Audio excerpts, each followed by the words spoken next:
Number 9 is asking us to estimate the area under the curve using midpoint Riemann sums.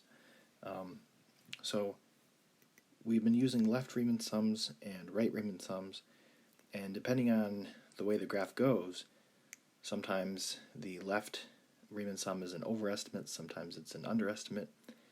With the right Riemann sum, sometimes it's an overestimate, sometimes it's an underestimate, just depending on the shape of the curve. So a midpoint is actually kind of a good compromise because there'll be some overestimates, there'll be some underestimates, but it should be a pretty good estimate because they kind of cancel each other out.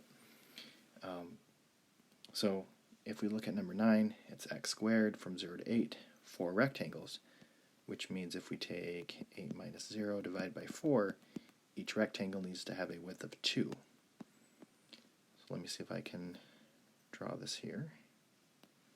This will be 2, 4, oh, I didn't do too well there. 2, 4, 6, good enough.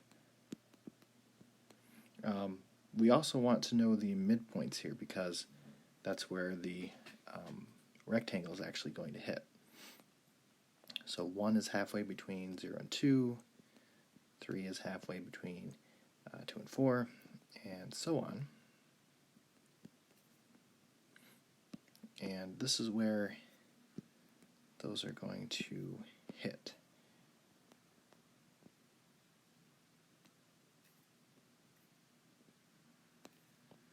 So it's not the left corner or the right corner.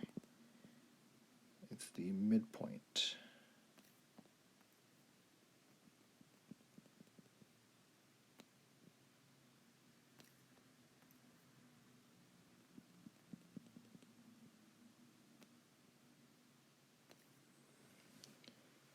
And let's actually figure out the height of each of these. So if you plug 1 into the function, you get 1. If you plug 3 into the function, you get 9. 5, you get 25. 7, you get 49. So those are the heights of the triangles, or rectangles. So 2 times 1 plus 2 times 9